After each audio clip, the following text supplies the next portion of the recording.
Bonsoir et bienvenue à ce rendez-vous d'information sur votre chaîne de proximité.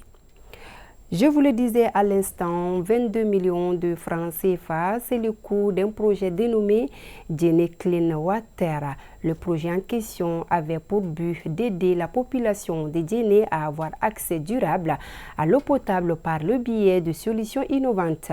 La fin a été marquée par une conférence de presse tenue ici à Bamako pour faire le bilan des activités d'Aouda Koni. C'est au cours de cette conférence de presse que Djéné Clean Water annonce la fin du programme de son projet. Un projet qui a vu le jour en 2021 dans la localité de Djéné.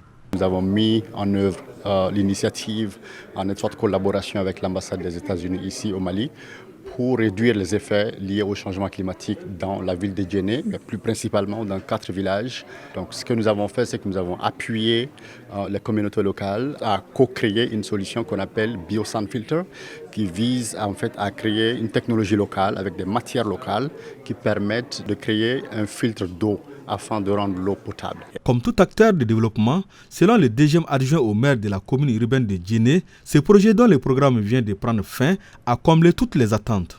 Un projet qui a pris le courage à 2 mains de venir jusqu'au centre pour la mise en œuvre d'un projet. Et je crois que nous, en tant qu'élus, en tant que premiers responsables de la communauté, nous sommes très fiers, très engagés également à accompagner ce projet. Nous saluons le projet Clean Water pour toute l'aide qu'elle nous a apportée. Nous savons maintenant comment filtrer de l'eau avec des cailloux et du sable, ce qui nous permet de ne plus contracter des maladies liées à l'eau qu'on boit. Le projet est financé par l'ambassade des États-Unis au Mali à hauteur de 22 millions de francs CFA. La Jeune Chambre internationale Bamako Elite a lancé des projets. Ces initiatives visent à exploiter les opportunités liées à l'intelligence artificielle pour favoriser l'insertion socio-professionnelle des jeunes. Cheikh Oumar Kamara.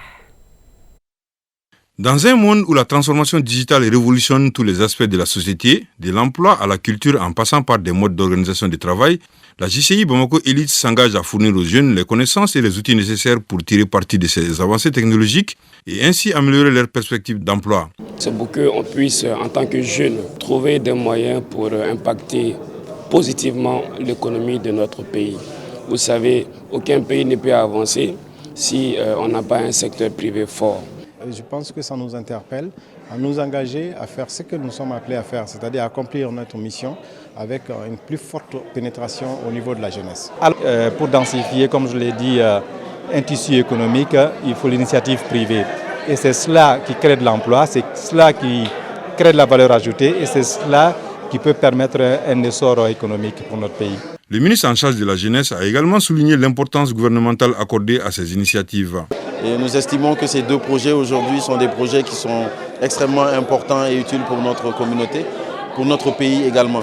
Dans la mesure où pour se lancer en affaires, à ce stade, il y a des prérequis qu'il faut avoir.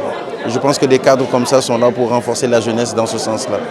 Ces 2 projets ambitieux sont soutenus par un financement conséquent avec un budget de 300 millions de francs CFA pour Next CEO et 200 millions de francs CFA pour Youth and EI provenant de la JCI Bamako Elite et de ses partenaires.